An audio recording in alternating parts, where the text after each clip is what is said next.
Hello friends. Next video about the Avogadro's law. Avogadro's law के बारे में जानने से पहले कुछ एक चीजों को हम लोगों को ऑब्जर्व करना पड़ेगा। जैसे डाल्टन्स एटॉमिक थ्योरी में और गे-लुसाक्स लॉ के बारे में क्या क्या इंफॉर्मेशन है, तो कुछ बेसिक चीजें हमने पहले आपको यहाँ पे लिख दिया है, उन्हीं को लेकर के हम लोग आगे बढ़ेंगे।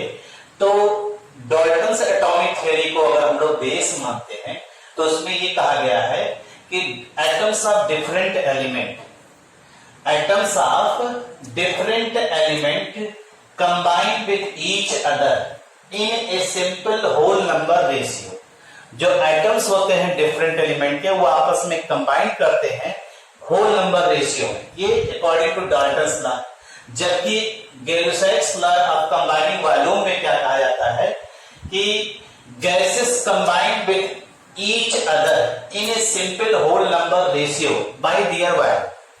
ठीक, अब इन्होंने कहा कि गैस कंबाइन करते हैं और उनके कंबाइनिंग वॉल्यूम के बीच में एक सिंपल होल नंबर रेशियो होता है। अब बर्जीलियस जी जो है, इन्होंने क्या किया, इन दोनों से कोरिलेट करके एक लॉ फॉरवर्ड किया जिसे हम लोग कहते हैं बर्जीलियस हाइपोथेसिस। और बर्जीलियस हाइपोथेसिस में कहा क्या गया है, इसके हिसाब से कहा गया है कि अगर under similar condition of temperature and pressure, equal volume of all gases contains equal number of atoms. ये बर्जीलियस हाइपोथेसिस मतलब टेम्परेचर और प्रेशर अगर सेम है, वॉल्यूम भी सेम है, तो उसमें जो नंबर ऑफ एटम्स होंगे वो भी क्या होंगे, सेम। ये बर्जीलियस हाइपोथेसिस है। और अगर इसी बर्जीलियस हाइपोथेसिस को हम लोग अप्लाई करें number of reaction involving gases, तो उसमें कुछ कंफ्लिक्ट क्रिएट होता है। डाल्टन्स एटॉमिक थ्योरी से कंफ्लिक्ट मतलब कहने का मतलब कुछ इश्यूज क्रिएट होते हैं, कुछ एक प्रकार से विवाद क्रिएट होते हैं। और वो विवाद कैसे होता है और उस विवाद का सलूशन क्या होता है, उसको हम लोग फर्दर आगे स्टडी करते चलते वक्त देखेंगे। लेकिन अभी यहाँ पे देखिए, उसमें इन्होंने क्या कहा, एक एग्जाम्पल दिया। और एग्जाम्पल में इन्होंने क्या कहा कि जैसे हाइड्रोजन है, अगर क्लोरीन के साथ रिएक्शन करता है तो हाइड्रोजन क्लोराइड बनता है या हाइड्रोक्लोरिक एसिड बनता है। हाइड्रोजन क्लोराइड या हाइड्रोक्लोरिक एसिड का फॉर्मेशन होता है। तो अगर हम इसको देखें इत्मीनान से, तो हम लोग अगर इसका, चूंकि ये गैस फॉर्म में है, ये भी गैस फॉर्म में है, ये भी गैस फॉर्म में, यानी HCl भी गैस फॉर्म में है, हाइड्रोजन भी गैस फॉर्म में है और क्लोरीन भी गैस फॉर्म में। तो अगर हम इसके वॉल्यूम की बात करें तो यहाँ पे एक वॉल्यूम इसका लिया है हमने, एक वॉल्यूम इसका लिया है, तो दो वॉल्यूम बनेगा, क्योंकि 1 + 1 = 2 ये हो रहा है। अब अगर हम बर्जीलियस हाइपोथेसिस को माने, हम ये माने कि जो एटम्स हैं, n एटम्स हैं, वो पर यूनिट वॉल्यूम में अगर प्रेजेंट हैं, तो हमने उसी हिसाब से ले लिया कि अगर एक वॉल्यूम है तो यहाँ पे देखिए, जैसे यहाँ पे नंबर ऑफ एटम्स कितने हैं पर यूनिट वॉल्यूम में, n एटम्स हो गया। यहाँ पे पर यूनिट वॉल्यूम है n एटम्स हो गया। यहाँ पे पर यूनिट वॉल्यूम होगा तो कितना हो जाएगा, 2 एटम्स, यानी n atom plus n atom = 2n atoms. और इसी तरह से अगर एक एटम इसका ले रहे हैं, एक एटम इसका ले रहे हैं क्लोरीन का, तो कितना बनेगा, 2 एटम। सीधा सीधा हो रहा है। अगर इसका मतलब हाफ एटम हम हाइड्रोजन का लेंगे, तो हाफ एटम अगर हम क्लोरीन का लेंगे तो हमारा बनेगा कितना, 1 एटम ऑफ हाइड्रोक्लोरिक एसिड। इतना ये सीधा सीधा फॉर्मेशन हो रहा है। इसके हिसाब से आपने ये चीजें बताई। लेकिन प्रॉब्लम क्या हुई कि एटम्स जो है, डाल्टन्स एटॉमिक थ्योरी में ये कहा गया है एटम्स वास्तव में स्मॉलेस्ट पार्ट। तो आइए उसको आगे हम लोग ऑब्जर्व करते हैं और इस चीज को ऑब्जर्व करके देखते हैं। जैसा कि हमने एग्जांपल लिया था, hydrogen and chlorine form hydrogen chloride. अगर हमने एग्जांपल जो लिया था, अगर उसमें ध्यान दीजिए, तो हमने आपसे कहा था n atoms of hydrogen plus n atom of chlorine combined with each other and then they form 2n atoms of hydrogen chloride. कहने का मतलब है अगर एक एटम हाइड्रोजन का लीजिए एक एटम तो 2 हाइड्रोजन एटम बनेगा, हाइड्रोजन क्लोराइड का 2 एटम बनेगा। उसी तरह से हाफ एटम अगर आप हाइड्रोजन का ले रहे हैं हाफ एटम तो यहाँ पे 1 एटम ऑफ हाइड्रोजन क्लोराइड बनता है। कहने का मतलब है एक कंपाउंड के फॉर्मेशन में आप हाफ एटम हाइड्रोजन का इस्तेमाल कर रहे हैं और हाफ एटम क्लोरीन का इस्तेमाल कर रहे हैं। ठीक है भाई, तो हाफ एटम अगर हाफ एटम की बात कर रहे हैं तो ये against the Dalton's atomic theory. क्यों? क्योंकि डाल्टन्स एटॉमिक थ्योरी में कहा गया है atom is smallest unit of element. Atom जो है स्मॉलेस्ट यूनिट ऑफ एलिमेंट होता है जो पार्टिसिपेट करता है इन ए केमिकल रिएक्शन। अब इसी को बेस मान करके इसी बात अवोगाद्रो मॉडिफाइड बर्जीनियस हाइपोथेसिस, अवोगाद्रो ने बर्जीनियस हाइपोथेसिस को मॉडिफाई किया और मॉडिफाई कैसे किया? By differentiating between the ultimate particle of an element. Differentiate किया कि जो है अल्टीमेट पार्टिकल जो एलिमेंट का होता है जो केमिकल रिएक्शन में पार्टिसिपेट करता है और ultimate particle that has independent existence. मतलब जो उन्होंने बर्जीनियस हाइपोथेसिस को डिफरेंशिएट किया उसका बेसिस क्या था कि ultimate particle of an element that take part in a chemical reaction, यानी ऐसा पार्टिकल जो केमिकल रिएक्शन में पार्ट करता है and ultimate particle that has independent existence. तो इन्होंने इस तरह से उसको कैटेगराइज किया। तो जो केमिकल रिएक्शन में पार्टिसिपेट कर रहा है और जिसका इंडिपेंडेंट एग्जिस्टेंस है, इसी को बेस मान करके हम लोगों ने ऑब्जर्व क्या किया एटम्स और मॉलिक्यूल्स के बारे में। अब देखिए एटम्स के बारे में इन्होंने क्या, एटम्स की डेफिनेशन क्या होती है? Smallest particle of an element होता है take part in a chemical reaction, यानी smallest particle of an element does take part in a chemical reaction called atom. जैसे आपसे एटम की डेफिनेशन अगर पूछी जाए तो ये हो सकता है मे और may not have independent existence. ठीक, कुछ एलिमेंट हैं जो जिनका इंडिपेंडेंट एग्जिस्टेंस होता है, एटम इंडिपेंडेंट एग्जिस्टेंस होता है, जैसे नोबल गैस वो एटॉमिक फॉर्म में एग्जिस्ट करते हैं, लेकिन बाकी कुछ गैसेस हैं जो एटॉमिक फॉर्म में एग्जिस्ट नहीं करते, वो मॉलिक्यूलर फॉर्म में ही एग्जिस्ट करते हैं। मॉलिक्यूल की बात करते हैं, smallest particle of substance, element या कंपाउंड का यही स्मॉलेस्ट पार्टिकल होता है और इसका इंडिपेंडेंट एग्जिस्टेंस होता है। अगर इसके इंडिपेंडेंट एग्जिस्टेंस की अगर हम लोग बात करते हैं तो हम लोग सीधे सीधे ऑब्जर्व कर सकते हैं। अगर उसी को देखिए तो आप मॉलिक्यूल को कैटेगरी वाइज डिवाइड करिए तो दो तरह से आप कह सकते हैं। Molecule are of two types, molecule are of two types. आपने सुना होगा, एक आप कहते हैं homonuclear, homonuclear molecule,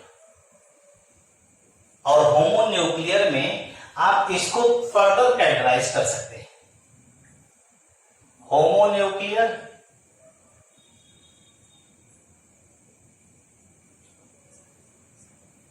diatomic molecule,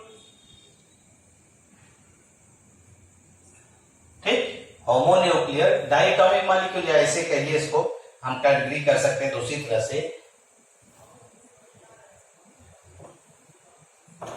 homonuclear और हेट्रोन्यूक्लियर।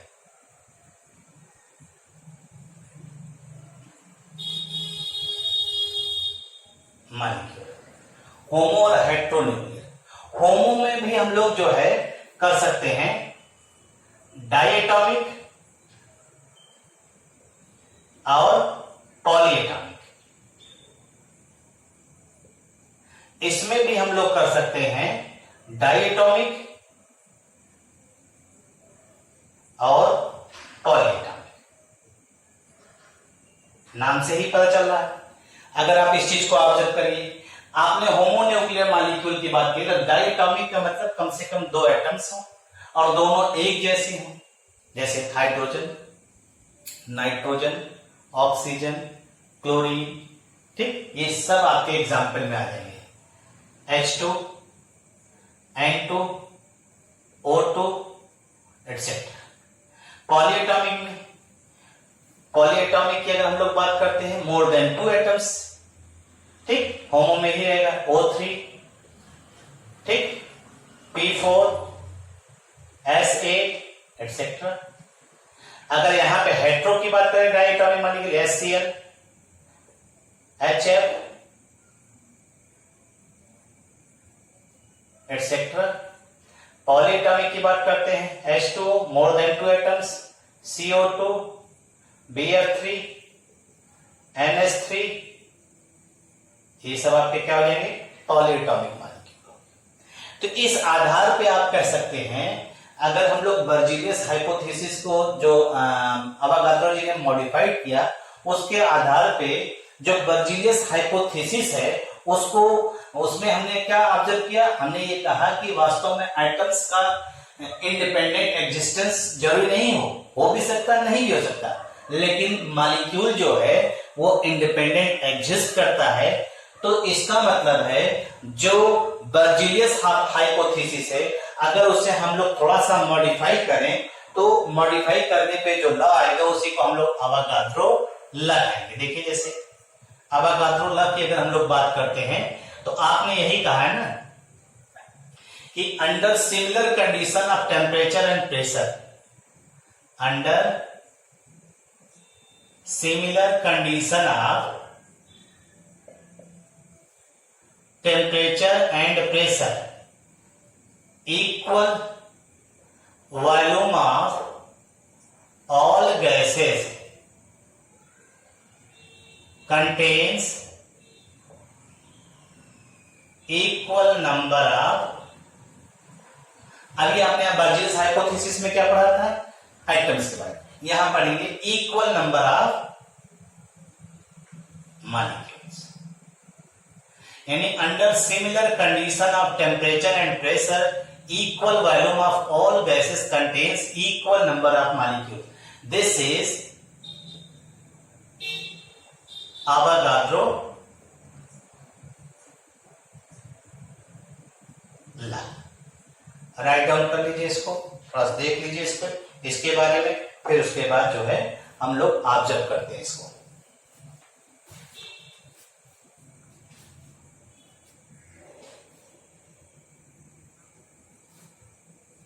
अब अगर इसी अवागाद्रो लॉ को, अभी आपने जब एटम्स की बात की थी तो कंफ्लिक्ट क्रिएट होता डाल्टन्स एटॉमिक थ्योरी से, अब अगर हम इसी अवागाद्रो लॉ को हम लोग फिर से अप्लाई करें किसी गैसेस रिएक्शन के साथ, तो देखिए उसमें क्या हम लोग ऑब्जर्व करते हैं।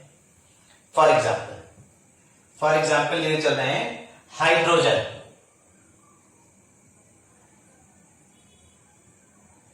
Plus chlorine applying Avogadro law. Avogadro's law in gaseous reaction. Chlorine gives hydrogen chloride. अब यहां पे देखिए क्या है, यहां पे है कि जैसे आपने कहा कि एक वॉल्यूम आपने लिया, एक वॉल्यूम लिया, तो यहां कितना बन रहा है, 2 वॉल्यूम, यही तो है ना। अभी आपने एटम्स के टर्म में लिया था, अब अगर यहां पे करिए एक या एन एटम्स की बात कर रहे थे, एन एटम, तो ये कितना बनेगा, 2n एटम। एटम की जगह मॉलिक्यूल है, मॉलिक्यूल की बात हो रही है ना, मॉलिक्यूल।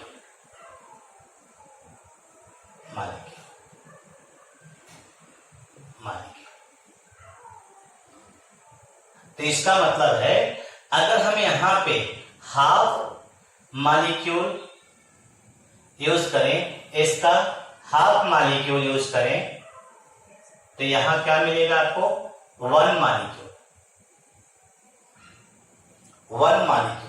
ये सीधा सीधा देखिए, यहां मॉलिक्यूल के टर्म में ले रहे हैं, एक मॉलिक्यूल HCl को बनाने के लिए आप हाफ मॉलिक्यूल क्या ले रहे हैं, हाइड्रोजन, और हाफ मॉलिक्यूल क्लोरीन ले रहे हैं, तो मॉलिक्यूल में एक से ज्यादा एटम्स पाए जाते हैं और वो स्प्लिट भी हो सकता है। तो इसका मतलब है हम सीधे सीधे इस बात को कह सकते हैं कि चूंकि इस रिएक्शन में अगर आप ऑब्जर्व कर रहे हैं, इस रिएक्शन को अगर आप देख रहे हैं, तो यहाँ पे एक मॉलिक्यूल HCl गैस में आज हाफ मॉलिक्यूल H2 है और हाफ मॉलिक्यूल क्लोरीन है, तो आप कह सकते हैं HCl मॉलिक्यूल में में कंटेन मोर देन 1 एटम्स, ठीक। और अगर आप चाहें तो इसको आप डिवाइड कर सकते हैं, मॉलिक्यूल को एटम्स में डिवाइड कर सकते हैं। तो मॉलिक्यूल्स एटम्स में जब डिवाइड हो सकता है तो सीधे सीधे हम लोग कह सकते हैं कि ये जो एप्लीकेशन है अवोगाड्रो लॉ की इस तरह के रिएक्शन के लिए, इसमें कोई भी कंफ्लिक्ट डाल्टन्स एटॉमिक थ्योरी से क्रिएट नहीं होता है। तो हम इस चीज को यहाँ पे ऑब्जर्व कर सकते हैं, इस चीज को आप पढ़ सकते हैं। आगे अब नेक्स्ट टॉपिक चलते हैं, एटॉमिक मास के बारे में आज हम लोग डिस्कस करेंगे।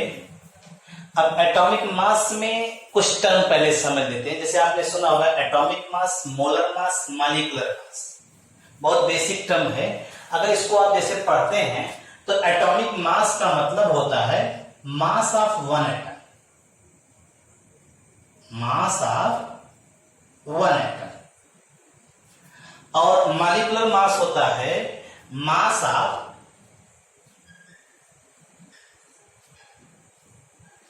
वन मॉलिक्यूल, और मोलर मास जो होता है mass of one mole, mass of one mole, that is 6.023 into 10 power 23 particle, that is 6.023 into 10 power 23 particle। इस चीज को हम लोग यहां पे ऑब्जर्व करें, यानी आपको एटॉमिक मास को समझने से पहले इन टर्म्स को समझना पड़ेगा। Mass of one atom, molar mass और मॉलिक्यूलर मास। तो mass of one atom atomic mass कहलाएगा, mass of one molecule molecular mass कहलाएगा, और मास ऑफ वन मोल जो है वो मोलर मास। अब आपको मालूम है कि जो ये आपका वन मोल है, ये पार्टिकल या तो ये एटम्स भी हो सकता है और ये क्या हो सकता है, मॉलिक्यूल्स भी हो सकता है। यानी जो ये पार्टिकल की संख्या दी गई है 6.023 into 10 power 23, ये आपका क्या हो सकता है, एटम्स भी हो सकता है और मॉलिक्यूल्स भी हो सकता है। अगर एटम्स है तो एटम्स के मास को हम लोग कह देंगे, एटम्स की जो मास है, टोटल एटम जो होंगे उनके मास को हम लोग कह देंगे एटॉमिक मास, एटॉमिक मास इसे कह देंगे। जो आपका अवोगाड्रो नंबर के बराबर दिया गया है वो आप देखिए, यही तो कह रहे हैं, इस पार्टिकल का अगर ये पार्टिकल के स्थान पे इतने एटम्स हैं तो उसको हम लोग एटॉमिक मास कहेंगे। और एटॉमिक मास अगर ग्राम में रिप्रेजेंट कर रहा है तो इसे हम लोग कहते हैं ग्राम एटॉमिक मास। अगर आपका यही मॉलिक्यूल है, ये मॉलिक्यूल है, तो इसे हम लोग मॉलिक्यूलर मास कहते हैं।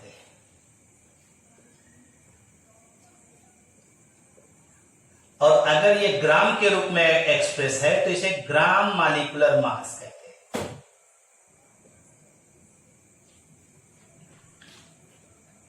ग्राम मॉलिक्यूलर मास सीधे सीधे हम लोग यहां पे ऑब्जर्व कर सकते हैं। अभी एटॉमिक मास के बारे में हम लोग डिस्कस किया जाएगा। अभी तो हम लोग टर्म्स के बारे में देख रहे हैं, atomic mass, molar mass, molecular mass में डिफरेंशिएशन किया आपने। फिर एटॉमिक मास, मोलर मास और मॉलिक्यूलर मास के बाद फिर आपने मोलर मास में कहा एक मोल का मास, और एक मोल जो पार्टिकल होगा वो एक मोल में जो पार्टिकल होगा वो एटम्स भी हो सकते हैं, मॉलिक्यूल्स भी हो सकते हैं। एटम्स के मास अगर ग्राम में एक्सप्रेस कर रहे हैं तो ग्राम एटॉमिक मास, और मॉलिक्यूल का मास अगर ग्राम में एक्सप्रेस हो रहा है तो ग्राम मॉलिक्यूलर मास हम लोग ऑब्जर्व करते हैं। अभी हम लोग एटॉमिक मास के बारे में ऑब्जर्व किया जाएगा। अगर आपको एटॉमिक मास से रिलेटेड कैलकुलेशन अगर आपको करना है तो कुछ एक एग्जाम्पल ले सकते हैं। जैसे देखिए, जैसे लिखा है sodium sulphate into 10H2, calcium hydroxide और C6H12O6, ये सब आपके मॉलिक्यूलर मास इसमें आएंगे, क्योंकि आपके सब मॉलिक्यूलर फॉर्म में, और लेकिन इसमें एटॉमिक मास का भी जो है पार्टिसिपेशन है, क्योंकि यहाँ एटम्स है। हम एक आध निकाल के आपको दिखाते हैं, बाकी आप सेल्फ ट्राई करिएगा। जैसे देखिए, सोडियम सल्फेट की बात कर रहे हैं इंटू 10H2O। अगर इसकी बात करें तो सोडियम का 23 एटॉमिक मास होता है, 23 इंटू 2, प्लस सल्फर का कितना होता है 32, और प्लस ऑक्सीजन 16 इंटू 4, और प्लस H2O जो होता है हाइड्रोजन का 1 होता है, 1 इंटू 2 प्लस 16, यानी H2O का 18 हो जाएगा, 18 इंटू 10। अब इससे ऐड कर लीजिएगा, जो भी वैल्यू आए ये आपके ऊपर है। ये सोडियम सल्फेट। इसी तरह से हम लोग कैल्शियम हाइड्रोक्साइड का निकाल सकते हैं, कैलकुलेशन कर सकते हैं, ठीक। इसी तरह से हम लोग C6H12O6 ग्लूकोज का है। जैसे देखिए, कार्बन का 12 इंटू 6, हाइड्रोजन का 1 इंटू 12, और ऑक्सीजन का 16 इंटू 6, ये हो जाएगा। अब इसी तरह से कैल्शियम का 40 होता, ऑक्सीजन का 16 होता, हाइड्रोजन का 1 होता, आप इस तरह से कैलकुलेट कर सकते हैं। तो ये एटॉमिक मास से आप इनका जो है मॉलिक्यूलर मास यहां पे कैलकुलेट कर सकते हैं। मॉलिक्यूलर मास का आप कैलकुलेशन कर सकते हैं, ठीक है। इस तरह से हम लोग यहां पे ऑब्जर्व कर सकते हैं। तो आइए देखते हैं, जैसे आप कभी कभी गौर करते होंगे, जैसे आप लिखते हैं नाइट्रोजन का, कुछ एग्जाम्पल आपको दिखाते हैं एटॉमिक मास से रिलेटेड, तो मॉलिक्यूलर मास था। नाइट्रोजन लिखते हैं, नाइट्रोजन का मास दो तरह से आप दिखाते हैं। आप लिखते हैं 14U और 14 ग्राम, दोनों का बेसिक डिफरेंस देखिए यहां पे। 14U मतलब मास ऑफ 1 एटम, ये नाइट्रोजन के एक एटम का मास है। यू मतलब यूनिफाइड मास होता है, ठीक है, मास ऑफ 1 एटम, और इसी को आप क्या कहते हैं, एटॉमिक मास। और ये 14 ग्राम, इसी को आप क्या कहते हैं, gram atomic mass, gram atomic mass. तो ये बेसिक डिफरेंस है। इसी तरह से तमाम आप पढ़ते हैं, अगर यू में दिया गया है तो वो आपका मास ऑफ सिंगल एटम होगा, और ग्राम में दिया गया है तो वो ग्राम एटॉमिक मास होगा। तो ये बेसिक चीजें हैं जो एटॉमिक मास, मॉलिक्यूलर मास और मोलर मास से रिलेटेड होते हैं, उनको हम लोग ऑब्जर्व करते हैं। अब हम लोग चलते हैं कि एटॉमिक मास होता क्या है, एटॉमिक मास को कैसे हम लोग काउंट करते हैं, कैसे डिफाइन करते हैं, इनकी चर्चा करते हैं। एटॉमिक मास के बारे में अब हम लोग चर्चा करेंगे, एटॉमिक मास की बारे में। तो सबसे पहली चीज हम आपको एक चीज बताने चल रहे हैं, एक बात बताने चल रहे हैं यहाँ पे, कि जो एटॉमिक मास होता है वो किसी भी एलिमेंट का जो एक्चुअल मास होता है वो नहीं होता। एक्चुअल मास यहाँ पे नहीं है, ठीक। एक्चुअल मास का मतलब हम लोग जितने भी मास पढ़ते हैं वो सब के सब रिलेटिव होता है। रिलेटिव मास का मतलब यहाँ पे क्या है, रिलेटिव मास का मतलब सीधे सीधे यहाँ पे है कि नॉर्मली आप जैसे हम लोग अपना मास कैलकुलेट करते हैं, तो हम लोग का मास, अगर हम अपना वेट कैलकुलेट करें, मास कैलकुलेट करें किसी के रेस्पेक्ट में ही ना, कि जैसे आपने एक जो है 50 किलो का वजन रखा, उसके बाद हम दूसरी तरफ बैठ जा रहे हैं तो हम कैलकुलेट कर रहे हैं। जैसे आप मार्केट जाते हैं, किसी भी सामान को खरीदते हैं, तो आपने कहा 2 किलो सामान, 2 किलो दे दीजिए, तो 2 किलो दे दीजिए, तो वो 2 किलो का वेट रखेगा और उसके रिलेटिव ही आपको सामान तौल के देगा। यानी सारे जो मास हैं, एलिमेंट के जो मास है वो रिलेटिव, एक्चुअल मास हम लोग एलिमेंट का ऑब्जर्व नहीं करते। तो प्रॉब्लम क्या हुई कि इतने ढेर सारे एलिमेंट हैं, बहुत ढेर सारे एलिमेंट आप जानते ही हैं, ठीक, मोर देन 100 है। अगर सारे एलिमेंट का एटॉमिक मास की बात करें तो कोई ना कोई रेफरेंस मानना पड़ेगा किसी एलिमेंट को, और रेफरेंस मानने के लिए नॉर्मली हम लोग किसको लेंगे, जिसकी सहायता से एटॉमिक मास कैलकुलेट कर दिया जाए एलिमेंट का, यानी रिलेटिव एटॉमिक मास कैलकुलेट किया जाए। तो उसके लिए हम लोगों ने क्या कहिए कि 1961 में जितने भी साइंटिस्ट थे, केमिस्ट थे, उन लोगों ने रेफरेंस एलिमेंट का सिलेक्शन किया।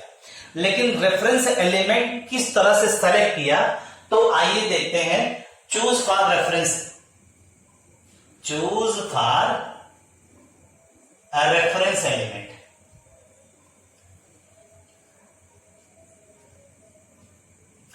रेफरेंस एलिमेंट का सिलेक्शन किसको किया है इन्होंने, तो सबसे पहला चीज एक कॉमन एग्जांपल लेते हैं। जैसे आप देखते हैं, आप खुद ऑब्जर्व करते हैं कि नॉर्मली हम एक क्लास का एग्जांपल, जैसे आपकी क्लास है, हम एक आपकी क्लास का एग्जांपल लेते हैं।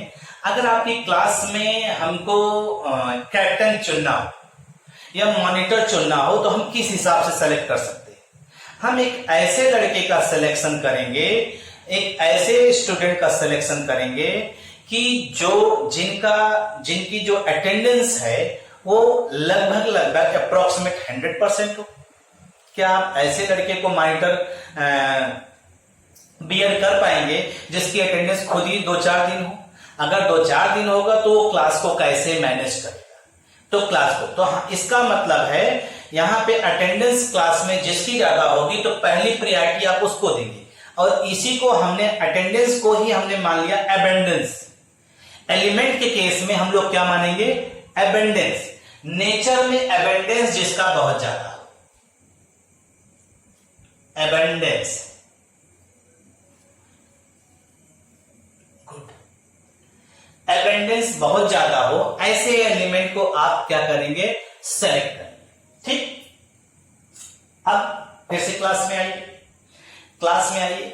एक क्राइटेरिया तो आपने ऐसे कहा कि जिसकी अटेंडेंस बहुत ज्यादा होगी, आप उसको जो है मॉनिटर के लिए सेलेक्ट करें। दूसरा क्राइटेरिया, अगर आप ऐसे मान लीजिए ऐसे स्टूडेंट को सिलेक्ट कर रहे हैं जो आता तो रोज है लेकिन कहीं गुमसुम बैठा रहता है, किसी भी इंटरेक्शन में पार्टिसिपेट नहीं करता, कोई भी गेम हो किसी में भी उसका इन्वॉल्वमेंट बहुत शून्य होता है, तो ऐसे भी स्टूडेंट को आप मॉनिटर नहीं बना सकते, यानी कैप्टन नहीं बना सकते, क्योंकि ऐसा लड़का जब किनारे रहेगा तो कभी भी क्लास को सही से मैनेज नहीं कर सकता, यानी उसे रिएक्टिव होना पड़ेगा। ठीक है, सॉरी, लीस्ट रिएक्टिव एलिमेंट को आप सेलेक्ट नहीं करेंगे, यानी क्या कहेंगे आप? दूसरा ऑप्शन क्या रहेगा आपका रेफरेंस का? अबेंडेंस के बाद लीस्ट रिएक्टिव नाम।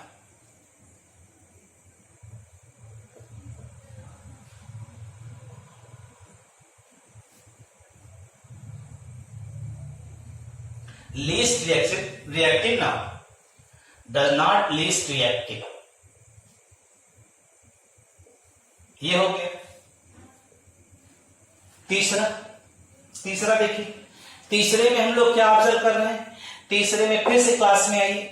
आप क्लास में आप ऐसे किसी भी स्टूडेंट को मॉनिटर नहीं बनाएंगे जो हर बात में जो है किसी ना किसी बात पे लेकर के वाद विवाद क्रिएट कर देता है।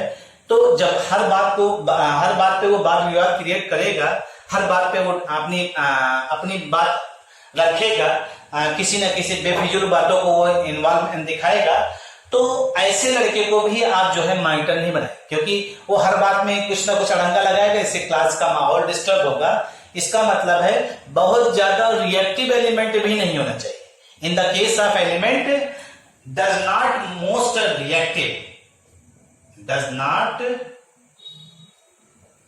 most reactive, यानी ये हो गया। अब ये 3 क्राइटेरिया हुआ अपने सिलेक्शन करने के लिए। चौथा सिलेक्शन का क्राइटेरिया क्या हम लोग ले सकते हैं? चौथा क्राइटेरिया जो सिलेक्शन का होगा, जैसे आप नाम लिया कि इस क्लास की ही हम लोग बात करते हैं इस क्लास में इतने लोग हो, जिस जिस बच्चे को हमें मॉनिटर या कैप्टन बनाना हो, अगर उसके 2-4 भाई बहन बैठे हुए हैं कमरे में, क्लास में, तो उसको जो मैनेज करेगा, जब क्लास को वो मैनेज करेगा, तो उसमें पार्शियलिटी उनके साथ हो सकता है, पार्शियलिटी भी कुछ है, मतलब उनके साथ पार्शियलिटी हो, तो ऐसे भी जो है आदमी को आप जो है मॉनिटर नहीं बना सकते। तो इसका मतलब है, और यहाँ पार्शियलिटी की मतलब यहाँ पे है, यहाँ पे जो ऐसे भाई बहन की बात कर रहे हैं, तो हमने आपसे बताया कि ऐसे एलिमेंट होने चाहिए जिनका आइसोटोप भी कम।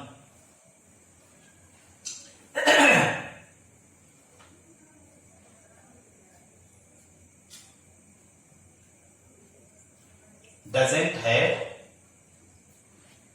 आइसोटोप। तो ये 4 क्राइटेरिया है। जिस समय ये क्राइटेरिया डेवलप किया गया था, उस समय जो है हम लोगों ने ये 4, हम लोगों ने क्या कह रहे हैं आप, ये सीधे सीधे कह सकते हैं कि ये 4 क्राइटेरिया के अकॉर्डिंग जो है एलिमेंट को, रेफरेंस एलिमेंट को सेलेक्ट किया गया, और जो रेफरेंस एलिमेंट है यहां पे जो कैप्टन से ही ले रहे हैं हम लोग, कार्बन को माना गया, कार्बन 12। जिस समय ये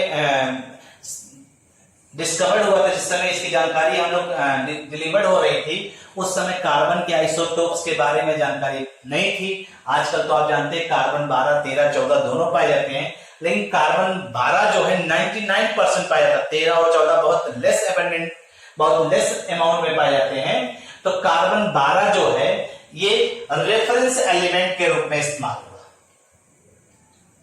रेफरेंस एलिमेंट, रेफरेंस एलिमेंट के रूप में कार्बन 12 का इस्तेमाल हुआ। बाकी कार्बन 12 जो है ये आपको मालूम है कि इसका नेचर में एबंडेंस भी बहुत ज्यादा होता है, और कार्बन 12 का लगभग जो है आप सीधे सीधे कर सकते हैं 99% रेफरेंस इसका जो है एबंडेंस होता है, 99% एबंडेंस। तो हमने आपको बताया ये 4 क्राइटेरिया हैं। इन चारों क्राइटेरिया को बेस मान करके हम लोगों ने कार्बन 12 आइसोटोप को जो है रेफरेंस एलिमेंट के रूप में डिस्कवर्ड किया, और उसी की सहायता से एटॉमिक मास का जो है हम लोग कैलकुलेशन करते हैं। अब आइए देखते हैं एटॉमिक मास का कैलकुलेशन हम लोग कैसे। जैसे हम लोग मास किसी भी सब्सटेंस का मेजर करते हैं, जैसे हम लोग अपना मास मेजर करेंगे तो हम लोग का मास मेजर होगा किलोग्राम, ग्राम में। ऐसे ही सब्सटेंस, किसी भी सब्सटेंस का मेजर करेंगे तो या तो ग्राम में या तो किलोग्राम में। तो किसी भी एटम की जो हम लोग मास का मेजरमेंट करते हैं, वो उस यूनिट को हम लोग कहते हैं AMU। उस यूनिट को हम लोग क्या कहते हैं, AMU, एटॉमिक मास यूनिट। इसे हम लोग क्या कहते हैं, एटॉमिक मास यूनिट। और आजकल जो है यूज किया था यूनिफाइड मास, यूनिफाइड मास, ये यूज किया। आजकल यूनिफाइड मास यूज किया जा रहा है। तो कहा जाता है मास जो है, mass of carbon atom, C12 atom, ठीक है, mass of C12 atom is equal to, एक एटम का मास जो है हमने क्या मान लिया 12 होता है, 12 AMU, ठीक। तो यहां पे 1 AMU बराबर क्या हो जाएगा, मास ऑफ C12 एटम अपान 12। ये 1 AMU बराबर होता है, 1 AMU बराबर होता है। अगर आप ध्यान दीजिएगा, मूल कॉन्सेप्ट से रिलेटेड हमने न्यूमेरिकल बताया है, तो उसमें ये इससे रिलेटेड क्वेश्चन भी लगा है, तो आप पीछे देखिएगा और उस वीडियो में देखिएगा हमने AMU की वैल्यू कैसे कैलकुलेट करवाई, वहां न्यूमेरिकल दिया है।